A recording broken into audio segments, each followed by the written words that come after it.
Hi, I'm Tim. Welcome to our channel and thanks for logging on. Today we're discussing the IWC Portuguese Vintage Reference 5445-01. You can see and you can purchase this manual wind stainless steel IWC Portuguese on our website.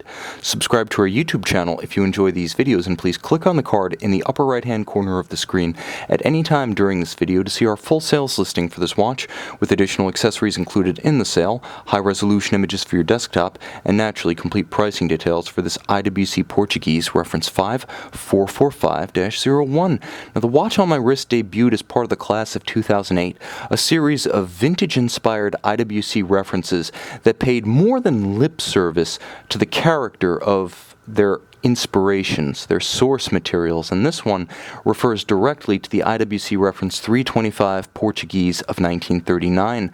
Now, that watch was born big, and so it remains. Large has always been the style with the Portuguese or Portugieser in its lingua franca, ironically German, and you can see 44 millimeters across the round of the case, not including the crown. This watch is broad, but at the same time, 10 millimeters thick, this watch is flat, and you'll note with the generously sloped bezel and sapphire, this limpet-like watch simply slips underneath any sleeve or tight cuff. It's an excellent dress companion. From lug to lug, it's big but not overbearing. I would expect a 44 millimeter round watch to be somewhere around 55 millimeters lug to lug. Instead, this one is 52, which means that if you're familiar with the fit and feel of a 40 millimeter modern Rolex Submariner with solid end links, and you can wear that, rest assured, you can wear this. Again, for reference, my wrist is 16 centimeters in circumference, oval in profile. Now, the strap is a nice piece, simple, historically inspired, upscale alligator leather, black with a monotone stitch and folded edges. It's bolstered gently down the center, but not so much that it becomes ungainly. It's a historical fashion, so like the pin buckle, it's understated, and the pin buckle is nicely made, historically correct for a low profile, beautifully beveled with polish on its edge and satin on its top, appropriate for a vintage-inspired reference. Now, you note the case band is very slim.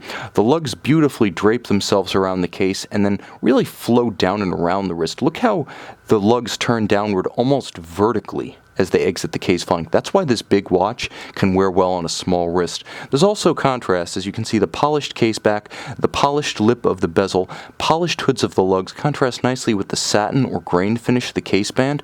Turn the watch over and the dial takes pride of place.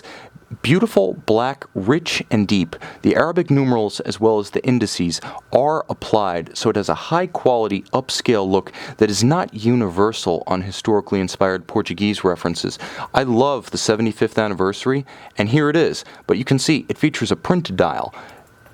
The Portuguese Vintage has an upscale treatment with all applied metal, applied by hand, and it beautifully fits the rest of the Art Deco theme of the watch with those gorgeous integrated tapered lugs, foy or leaf-style hands, railroad minutes outboard, and sub-seconds at 6 o'clock.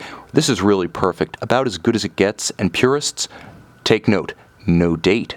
You'll also note it's a watch for the purists who prefer high-quality timekeepers. You can hack this movement and set it precisely to a reference time. Let's learn more. Okay, on the back, it's IWC Caliber 98295, which means it's descended from a long line of IWC pocket watch calibers, starting with the numerals 9 and 8. Now, here you can see the characteristics that essentially make a pocket watch caliber at IWC. Three-quarter style bridge. You can see a huge balance that by itself is approximately 1/3 the entire 37 millimeter plus diameter of the caliber. You can see the Jones index, or the Jones arrow, the huge micrometric regulator that stretches all the way from the balance cock almost to the periphery of the three-quarter plate. You can see the crown wheel, the ratchet wheel, the click and the click spring. It's almost a masterclass in watch technology, and you can see as I wind it, power is transmitted throughout. Crown wheel, ratchet wheel, the barrel's just beneath that, and then center wheel. Yes, it has a true center wheel, not an offset second wheel like a modern wristwatch. Second wheel, third wheel, fourth wheel, escape wheel, pallet and pallet bridge, and a huge big beat balance. Now you can see, if you look under my finger right here, you can just see the huge hacking lever. Watch it pop up. It's tracing the periphery of the balance.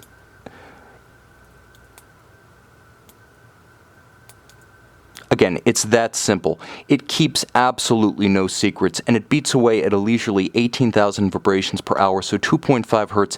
It even has the slow, stately cadence of a pocket watch, and old school, a handmade Breguet overcoil to resist positionally induced timing deviations. This watch is beautiful. It's beautiful in the sense that it directly ties the timepiece on your wrist to IWC's grand history of pocket watches, of Portuguese references, of handmade, beautiful, historically evocative, and authentic horology. This is a watch that, again, I would show to someone who's just learning watches because it's that plain how it works. And it's like discovering the joy of horology all over again. Even if you're a veteran enthusiast, this wakes up something that's been asleep in you. It's that emotional. At the same time, if you are a veteran enthusiast, this is the piece that can complete your collection. Whether you're an IWC collector who has it all, or you need just one iconic pillar to represent IWC in your collection. IWC's Submariner, IWC's Navitimer, IWC's Speedmaster Professional. That's what this Portuguese vintage is. You can see it and you can own it on our website.